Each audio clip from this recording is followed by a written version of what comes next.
বলতেছেন যে হুজুর সাল্লাল্লাহু আলাইহি সাল্লাম সাহাবায়ে কেরামকে এরকম দোয়া এবং বিভিন্ন আমল হুজুর সাল্লাল্লাহু শিক্ষা দিয়ে গেছেন। হযরত আব্দুল্লাহ ইবনে মাসউদ রাদিয়াল্লাহু তাআলা আনহু ওনার যখন ইন্তেকাল হচ্ছিল, তো ওনার কয়েকটি মেয়ে ছিল, কন্যা সন্তান ছিল, যাদেরকে যাচ্ছিলেন। তো হযরত ওসমান রাদিয়াল্লাহু তাআলা আনহু ওনাকে বললেন যে আপনার তো কন্যা সন্তান আছে, আমি বাইতুল মাল থেকে তাদের জন্য কিছু ভাতা নির্দিষ্ট করে দেই, তাদের নইলে আপনি চলে যাওয়ার পর তাদের জীবন জীবিকার কি উপায় হবে। হযরত আব্দুল্লাহ ইবনে মাসউদ রাদিয়াল্লাহু তাআলা আনহু তিনি বললেন যে এটার কোনো প্রয়োজন নাই, আমি আমার মেয়েদেরকে সূরা ওয়াকিয়া শিখাইছি। যেমন হুজুর সাল্লাল্লাহু আলাইহি সাল্লাম দোয়া বাতলায় দিয়েছেন যে একটা লোক যখন ঘরে প্রবেশ করবে সে ঘরওয়ালাদেরকে সালাম দিবে আর দোয়া করে ঘরে প্রবেশ করবে। এত সাধারণ, এত সহজ একটা আমল, এইটুক করার দ্বারাই তার কি ফায়দা হবে? শয়তান তার সমস্ত দলকে সাঙ্গপাঙ্গদেরকে বলতে থাকে যে দেখো, এই ঘরে তো আজ আমাদের প্রবেশ করার কোনো সুযোগ নাই, এই ঘরে আমাদের খাওয়ারও কোনো ব্যবস্থা নাই, এই ঘরে আমাদের রাত্রি যাপনেরও কোনো সুযোগ নাই, থাকারও কোনো সুযোগ নাই। এই ঘরওয়ালা তো দোয়া করে নিছে, এই ঘরওয়ালা তো সালাম দিয়ে ঘরে প্রবেশ করছে, এই জন্য এই ঘরওয়ালা তো আল্লাহ পাকের হেফাজতে চলে গেছে। मक्के मुकर्रमा में हज़रत तुफैल बिन अम्र दोसी रज़ियल्लाहु ताला अन्हु आए। उनका तफसील वाक़या है, वो मुसलमान हो गए। वो मुसलमान होते ही हुजूर सल्लल्लाहु अलैहि वसल्लम ने उनको कहा कि आप जाओ और अपने कबीले को दावत दो। वो अपने कबीले के पास गए और इनफरादी दावत शुरू की। पहले अपनी घरवाली को दिया, अपने वालिद को दिया, अपने रिश्तेदारों को दिया, एक एक फर्द तक जाते रहे और दावत देते रहे। মক্কায় হযরত তুফাইল ইবনে আমর দাউসী রাদিয়াল্লাহু তাআলা আনহু তিনি এসে ইসলাম কবুল করলেন। আর এখন হুজুর আকরাম সাল্লাল্লাহু আলাইহি সাল্লাম ওনাকে পাঠাইলেন, যাও নিজের কবিলাকে, নিজের গোত্রকে দাওয়াত দাও। আর তিনি নিজের গোত্র আর কবিলার কাছে গিয়ে এক একটা ব্যক্তি, এক একটা পুরুষ মহিলা, তার গোত্রের এক একটা পরিবারকে তিনি ইসলামের দিকে দাওয়াত দিতে থাকলেন। दोबारा वापस आए और आकर हुजूर सल्लल्लाहु अलैहि वसल्लम से फरमाया, या रसूल अल्लाह, मेरी कौम ईमान नहीं ला रही, अब आप उनके लिए बद्दुआ फरमा दीजिए। हुजूर सल्लल्लाहु अलैहि वसल्लम ने अब पहले दावत दे के भेजा, अब एक और अमल साथ में दे के भेजा। आप दुआ फरमाई, अल्लाहुम्मा हदिदोसिन वअतिबिहिम, और फिर कहा कि अब जाओ। गोया पहले दावत और फिर कहा अब दुआ भी लेकर जाओ कि तुम दावत भी देना, दुआ भी करना, और एक एक फर्द से इनफरादी मुलाकातें करना और एक एक फर्द को दावत देना। तुफैल रज़ियल्लाहु ताला अन्हु अपने कबीले के पास दोबारा गए। ये मुतालबा नहीं किया कि या रसूलल्लाह मैं अकेला हूँ, मेरे साथ कोई जमात कर दीजिए, मैं कमजोर हूँ, मैं मेहनत नहीं कर सकता, मेरे साथ कोई अफराद को दे दीजिए। अकेले गए और जाकर अपने कबीले को दावत दी और अल्लाह के फजल से उस दावत में 80 घराने ईमान में दाखिल हुए। হযরত তুফাইল ইবনে আমর দাউসী রাদিয়াল্লাহু তাআলা আনহু প্রথমবার গিয়ে যখন দাওয়াত দিলেন তো কেউ ইসলাম কবুল করলো না। তিনি ফিরে এসে আল্লাহ রাসূল সাল্লাল্লাহু আলাইহি সাল্লামকে কারগুজারি বললেন, হালত বললেন, ইয়া রাসূলুল্লাহ, তারা তো কেউ ইসলাম কবুল করছে না। তো হুজুর আকরাম সাল্লাল্লাহু আলাইহি সাল্লাম দ্বিতীয়বার ওনাকে আবার দাওয়াতের মেহনতের জন্য পাঠাইলেন। মেহমান বলছেন যে দ্বিতীয়বার আল্লাহ রাসূল প্রথমে তো শুধু দাওয়াতের একটা ছিল, দুয়ার আমলকে যোগ করে দিলেন। আল্লাহ রাসূল নিজেও দোয়া করে দিলেন যে আল্লাহুম্মা হদি দাউসান ওয়াতি বিহিম, আল্লাহ আপনি দাউসকে হেদায়েত দান করেন এবং তাদের সবাইকে নিয়ে আসেন। তো বলতেছেন যেন হযরত তুফাইল ইবনে আমর দাউসীকে এই রাহবরি দেওয়া হইল যে তুমি দাওয়াতও দিবা, দোয়াও করবা। তো হযরত তুফাইল ইবনে আমর দাউসী রাদিয়াল্লাহু তাআলা আনহু দ্বিতীয়বার আবার গেলেন আর গিয়ে ঘর ঘর ব্যক্তি ব্যক্তি দাওয়াত দিলেন আর আল্লাহর কাছে দোয়া করলেন। আল্লাহ রাসূলের দোয়াকে সঙ্গে নিয়ে গেলেন। বলছেন যে হযরত তুফাইল এটা বললেন না যে ইয়া রাসূলুল্লাহ, আমি তো একা মানুষ, আমি কিভাবে মেহনত করব, আমার কথা তো নিচ্ছে না, শুনতেছে না, আমার সাথে একটা জামাত দিয়ে দেন, আমার সাথে আরো কাউকে দেন, আমি তাদেরকে সঙ্গে নিয়ে কাজ করি। তোফাইল ইবনে আমর দাওসী প্রথমবার যেরকম একাকী ইনফেরাদি ভাবে গিয়ে তাদেরকে দাওয়াত দিলেন, মেহনত করলেন, দ্বিতীয়বারও তিনি একা ইনফেরাদি তিনি গিয়ে দাওয়াত দিলেন এবং দ্বিতীয়বার গিয়ে আবার যখন এই ঘর ঘর মেহনত করলেন, প্রত্যেকটা ব্যক্তির সাথে কথা বললেন, মুলাকাত করলেন, তো বলেন যে আল্লাহ সুবহানাহু ওয়া তাআলা এইবার দাওয়াত এবং আল্লাহ রসুলের দোয়া এই দুইটার বরকতে আল্লাহ পাক ওই কবিলাকে হেদায়েত দিয়ে দিলেন। আর ওদের আসার সময় 82 খানদান 82 ঘরকে মুসলমান বানিয়ে সঙ্গে করে নিয়ে আসলেন। मुसाब इब्न उमैर रज़ियल्लाहु ताला अन्हु मदीना मुनव्वरा को हुज़ूर सल्लल्लाहु अलैहि वसल्लम ने भेजा। आप एक एक फर्द से मुलाकात कर रहे हैं। ज़ुरारत इब्न रबी, साद इब्न उबादा, साद इब्न मुआद एक कबीले के सरदार है। ये है असल बुनियाद और साजी की, मिजाज बनाने की, दीनी मिजाज कबूल करवाने की अहम तश्कील की अहम बुनियाद ये है कि एक एक आदमी को दावत दी जाए, एक एक आदमी से मुलाकात की जाए। इनफरादी दावत ये इस कदर अहम अमल है कि इसको हम जरूर अपनी जिंदगी के अंदर लाए और कम से कम हमारा हर साथी रोजाना 25 आदमी को दावत दे। उन औकात के अलावा जो हम मस्जिद को 2.5 घंटे 8 घंटे दे रहे हैं, उसके अलावा क्या औकात है? বলছেন যে ঠিক এমনি ভাবে মদিনা মুনাওয়ারায় রাসূলুল্লাহ সাল্লাল্লাহু আলাইহি সাল্লাম হযরত মুসাব ইবনে উমাইর রাদিয়াল্লাহু তাআলা আনহুকে প্রেরণ করলেন। আর হযরত মুসাব ইবনে উমাইর গিয়ে ঘর ঘর মেহনত করলেন, ইনফিরাদি দাওয়াত এক এক ব্যক্তিকে দিতে থাকলেন। উনি বলতেছেন যে জুরারা ইবনে রবি, সাদ ইবনে উবাদা, সাদ ইবনে মুআজ এরকম এক এক ব্যক্তির সাথে মুসা বিন উমাইর রাদিয়াল্লাহু মুলাকাত করলেন, কথা বললেন, তাদেরকে দাওয়াত দিলেন। আর বলছেন যে তারা বলল যে দেখো তুমি ফেরত যাও, তুমি আমাদেরকে এই দাওয়াত দিও না, বরং তুমি যেখান থেকে আসো সেখানে ফিরে চলে যাও, আমরা তোমাদের কথা শুনতেছি না, তোমার কথা মানতেছি না। কিন্তু হযরত মুসা ইবনে উমাইর রাদিয়াল্লাহু তাআলা আনহু উনি জমে রইলেন আর এক ব্যক্তিকে দাওয়াত দিতে থাকলেন। আর হযরত মুসা ইবনে উমাইর রাদিয়াল্লাহু তাআলা আনহুর ওই ইনফিরাদি দাওয়াত আর ওই মেহনত এইটার বরকতে আল্লাহ সুবহানাহু ওয়া তাআলা মদিনাওয়ালাদেরকে এই ঈমান দান করলেন এবং মদিনার প্রত্যেক ঘরে ঘরে ইসলাম দাখিল হয়ে গেল।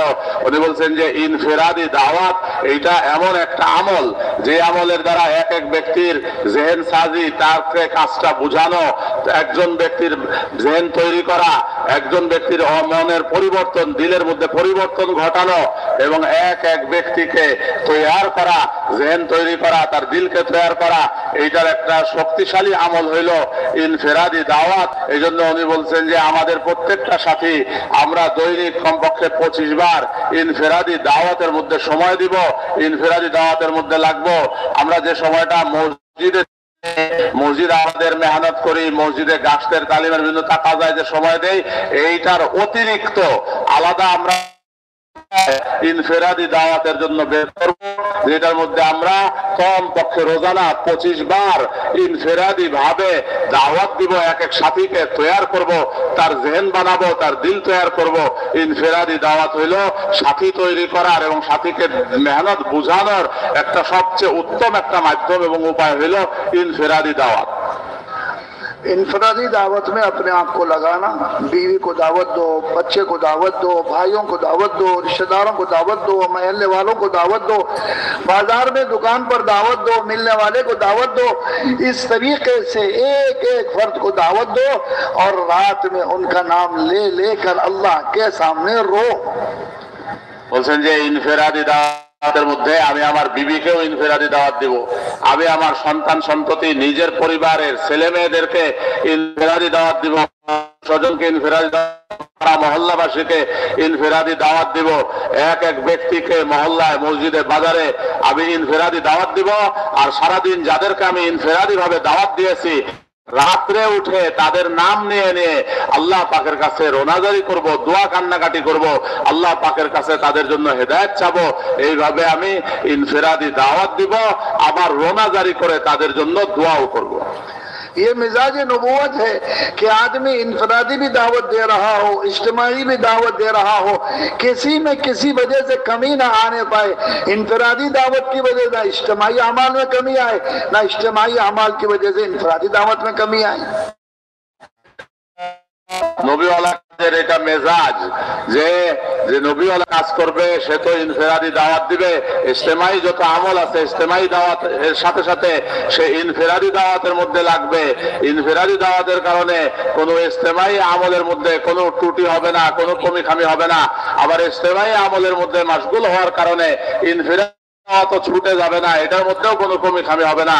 বরং এক একটা ব্যক্তি ইজতেমাই আমলের সাথে সাথে ইনফেরাদি দাওয়াতকে সাথে নিয়ে চলবে, দুইটাই করবে। এটাই হইল নবীওয়ালা মেজাজ। इसलिए कि जो अमाल नबूवत है, हर अमल नबूवत इतना ताकतवर है कि एक पर भी जमने पर अल्लाह की मदद आती है। अबू मुस्लिम कौलानी रज़ी अल्लाह तआला अन्हु का वाक़या है कि असवद अनसी ने आपको पकड़ लिया और वो नबूवत का दावत को आग जलाकर आग में डाला। और अल्लाह की कुदरत, ये जो है ना दावत की बुनियाद पर अल्लाह की मदद जो आती है वो ये है कि आग ने उनको नहीं जला।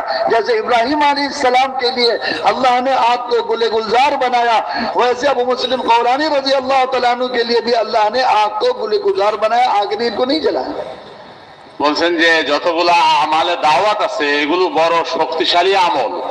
এই আমলগুলোর সাথে আল্লাহর মদদ এবং নুসরত শামিল হাল হয়। উনি বলছেন যে আমালে দাওয়াতের এক একটা আমলই এরকম তাকতওয়ার, এরকম শক্তিশালী, যেটা আল্লাহ পাকের মদদ এবং নুসরতকে বান্দার পক্ষে নিয়ে আসে। বলছেন যে আসওয়াদ আনাসি মিথ্যা নবুয়তের দাবিদার, সে আবু মুসলিম খাওলানি রাদিয়াল্লাহু আনহুকে বন্দী করলো। আর আবু মুসলিম খাওলানিকে বলল যে তুমি আমাকে নবী মেনে নাও। তিনি বললেন যে না, তুমি তো মিথ্যাবাদী, আমি তোমাকে নবী মানি না। তো এই আসওয়াদ আনাসি আবু মুসলিম খাওলানিকে যে আগুন তৈরি করলো আর ওই আগুনের কুণ্ডের মধ্যে নিক্ষেপ করলো। বলছেন যে যেভাবে আল্লাহ সুবহানাহু ওয়া তাআলা নমরুদের আগুনে হযরত ইব্রাহিম আলাইহিস সালামকে হেফাজত করছেন এবং সেটাকে গুলে গুলজার এবং বাগান বানায় দিয়েছেন, এরকম ভাবে আল্লাহ সুবহানাহু ওয়া তাআলা আবু মুসলিম খাওলানি রাদিয়াল্লাহু আনহুর জন্য ওই আগুনকে ফুলবাগান বানায় দিয়েছেন এবং ওই আগুনের মধ্যে আল্লাহ সুবহানাহু ওয়া তাআলা ওনাকে হেফাজত করে দিয়েছেন। বলতেছেন যে এইটা হইল ইনফিরাদি দাওয়াত, দাওয়াতের আমলের তাকত এবং শক্তি, যে দাওয়াতের আমলের দ্বারা আল্লাহ পাকের মদদ এবং নুসরত বান্দার পক্ষে হয়ে যায়। আল্লাহ সুবহানাহু ওয়া তাআলা তার কুদরতকে ওই বান্দার পক্ষে জাহির করেন। इसी दावत को और इबादत को जमा करना, ना दावत की बुनियाद पर इबादत छोड़ना, ना इबादत के लिए दावत को छोड़ना, दोनों को आपस में जमा करना। हुजूर सल्लल्लाहु अलैहि वसल्लम इसी बात को लेकर आए और इसी बात को करके बताया और इसी बात पर सहाबा को चलाया कि सहाबा की तहज्जुद के भी आप सल्लल्लाहु अलैहि वसल्लम निगरानी करते थे। आप बाहर निकल के देख रहे हैं कि रात में उमर रज़ी अल्लाह तआला अन्हु बहुत आवाज से कुरान पढ़ रहे हैं और अबू बकर सिद्दीक रज़ी अल्लाह तआला अन्हु बहुत आहिस्ता कुरान पढ़ रहे हैं। इससे अंदाजा होता है कि हुजूर सल्लल्लाहु अलैहि वसल्लम अपने साथियों की रात की इबादत की भी आप निगरानी कर रहे हैं। तो आपने उम्मत को इस पर लाया कि दावत भी देना है और इबादत पर भी अपने आप को लाना है।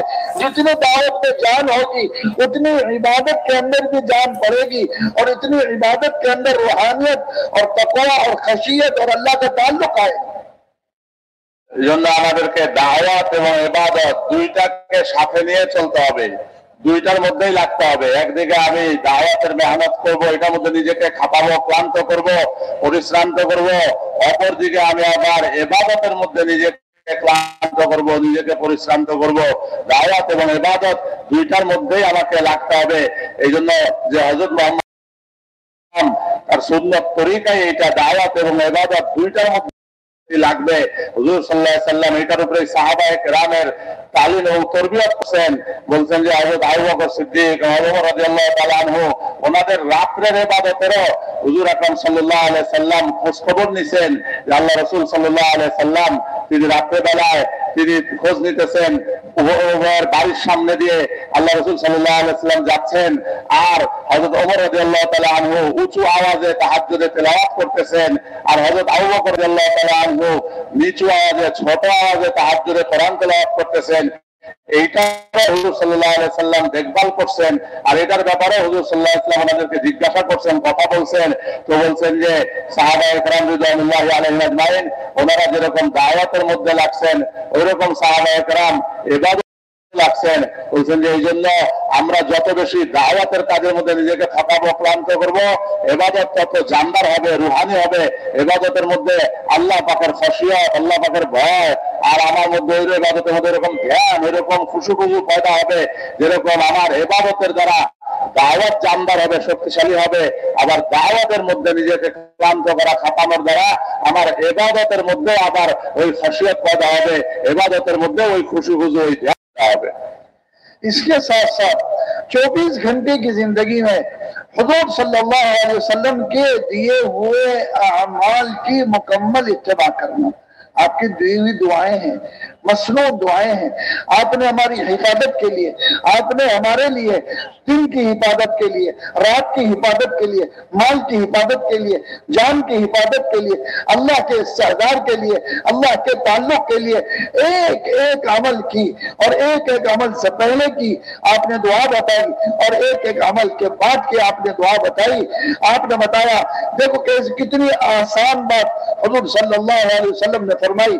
जो आदमी अपने घर में दाखिल हो रहा है और घर में दाखिल होने की दुआ पढ़कर और घर वालों को सलाम कर कर दाखिल हो रहा है, फिर फरमाया जब ये आदमी इस तरीके से अमल करता है, शैतान अपने तमाम दूसरे छोटे शैतानों को, हवारियन को कहता है कि चाहे चलो, न इस घर में तुम्हें खाना मिलेगा, ना इस घर में तुम्हें आराम सोना मिलेगा।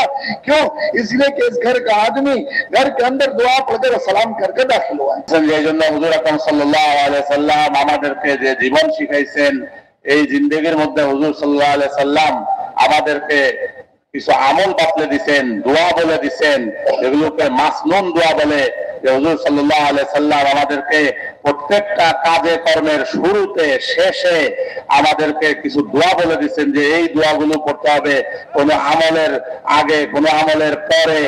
আবার আমাদের নিজেদের মানুষের দৈনন্দিন যে কাজকর্মগুলো আছে এগুলোর শুরুতে শেষে আমাদেরকে হুজুর সাল্লাল্লাহু আলাইহি সাল্লাম নিজেদের হেফাজতের জন্য, আমার জানের হেফাজতের জন্য, আমার সয় সম্পদের হেফাজতের জন্য, আমার ঘরের হেফাজতের জন্য হুজুর আকরাম সাল্লাল্লাহু আলাইহি সাল্লাম বিভিন্ন আমল করব, যে বিভিন্ন মওকা মহলে যে দোয়াগুলো করতে হয় আপন স্থানে আপন জায়গায় আমরা পড়ার ইহতিমাম করবো। এগুলোর মধ্যে আল্লাহ সুবহানাহু ওয়া তাআলা আমাদের জন্য হেফাজত রাখছেন, এগুলোর মধ্যে খায়ের বরকত রাখছেন।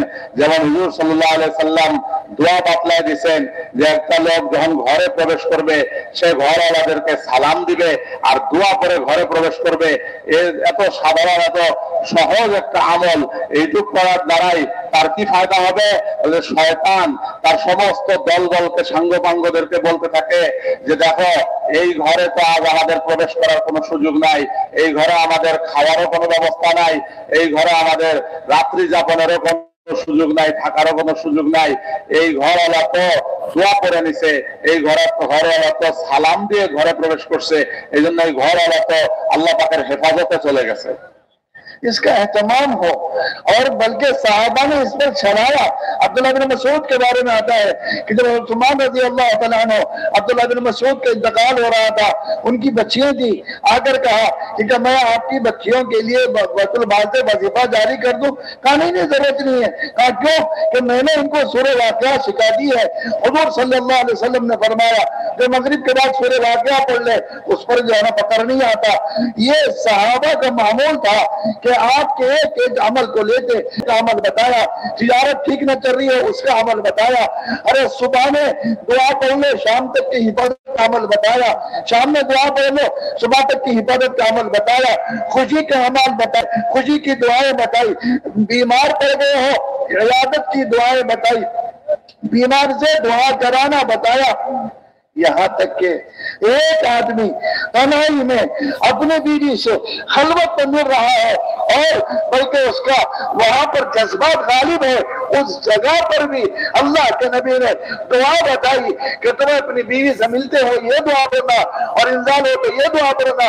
आप बताओ कौन सी जगह ऐसी है जो हुजूर सल्लल्लाहु अलैहि वसल्लम ने हमारे लिए दुआ को छोड़ दिया? हमारे ऊपर जरूरी है हम 24 घंटे इस पर अपने आप पर इसको लाजिम कर ले, खुद भी सीखे, घर वालों को भी सिखाए, बच्चों को भी सिखाए और इसका अवध दे।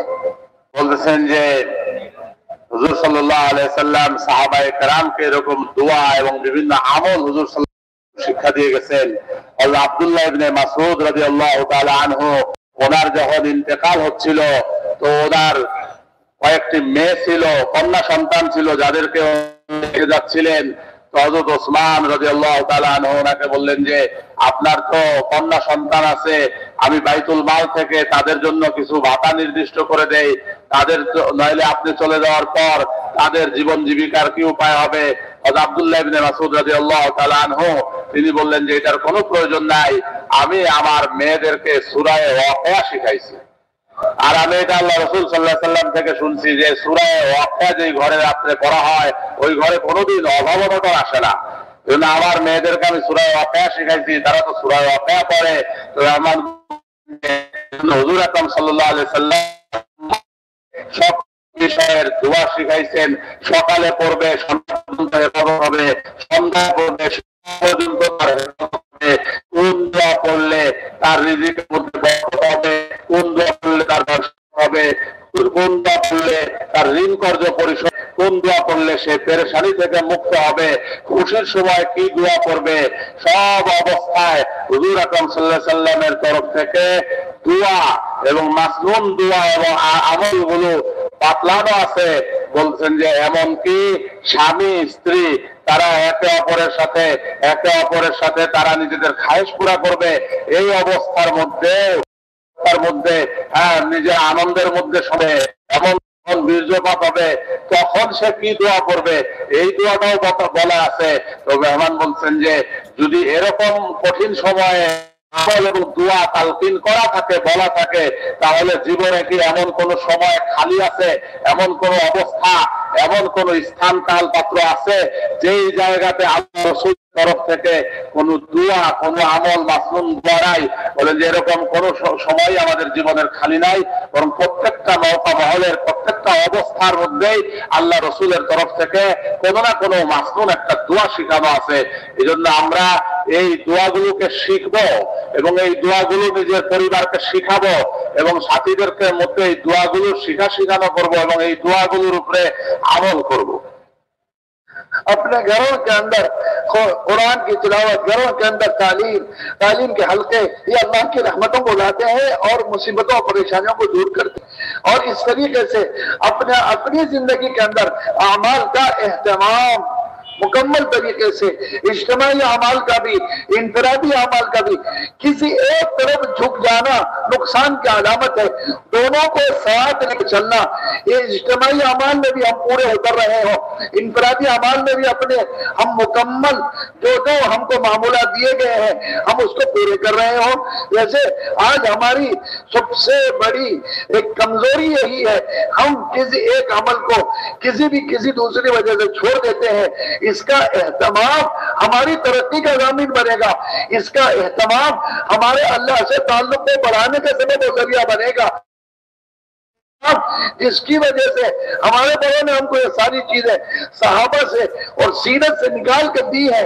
हम इसको करेंगे तो फिर इसकी वजह से हमें अल्लाह की वो मददें मिलेगी जो सहाबा के साथ मिली। এজন্য বলছেন যে আমাদের ঘরগুলোর মধ্যে যদি আমরা এরকম পরিবেশ বানাই আর ঘরের মধ্যে এরকম আর এইরকম ভাবে তালিমের একটা বানাই, তো আমাদের মধ্যে খায়ের বরকত এবং আল্লাহ পাকের রহমতের জরিয়া। এই জন্য বলছেন যে আমাদের জিন্দেগির মধ্যে একটা হইলো আমরা ইস্তেমাই আমল, দাওয়াতের আমল এগুলোর মধ্যে লাগবো, সাথে এই সমস্ত ইনফিরাদি জাতি আমলগুলো যেগুলো আছে ব্যক্তিগতভাবে আমার জীবনের আমার দৈনন্দিনের আমলগুলো, এগুলারও আমি পাবন্দ হব। কোনো একদিকে ঢুকে যাওয়া যে একটার কারণে আরেকটা আমল ছুটে যায়, একটার মধ্যে আমি বেশি মশগুল হয়ে গেলাম, আরেকটার কথা ভুলে গেলাম, এই অবস্থাটা আমাদের জন্য বড় লোকসানের, বড় ক্ষতিকর। এই জন্য বলছেন যে আমি যদি এই জাতি ব্যক্তিগত আমলগুলোর এহতেমামের সাথে আমি চলতে থাকি, এইটা আমার তরক্কি এবং উন্নতির কারণ হবে এবং এইটা আমাকে আল্লাহ পাকের সাথে তাআল্লুক এবং মহব্বতের দিকে আরো অগ্রসর করবে, আরো আগে বাড়াবে। এই জন্য আমি জাতি আমল ইনফিরাদি আমলগুলোর পাবন্দি করে এর সাথে অন্য সব আমলগুলোকে করব। বলছেন যে আমাদের বড়রা কোরআন এবং হাদিস থেকে ওনারা আমাদের জন্য এই সমস্ত আমলগুলোকে কোরআন হাদিসের নির্যাস বের করে এনে আমাদের সামনে পেশ করছেন যে আমরা কিভাবে আমাদের জাতি ব্যক্তিগত আমলগুলো কি কি করব এবং এর সাথে কিভাবে আমরা ইসলামী আমলগুলোর মধ্যে মশগুল হব, এইটার রাহবরি করছেন।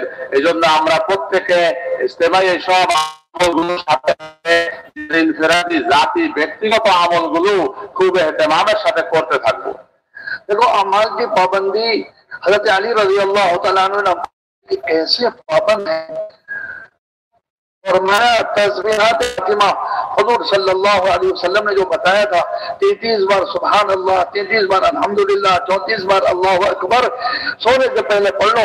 हज़रत अली रज़ी अल्लाह तआला अन्हु फरमाते हैं कि मैं उसको मौत तक उसका पाबंदी के साथ एहतमाम किया, उस दिन भी नहीं छोड़े जिस दिन कमर भी का हाथ करा नाज, वो मैंने उस दिन भी नहीं छोड़ा।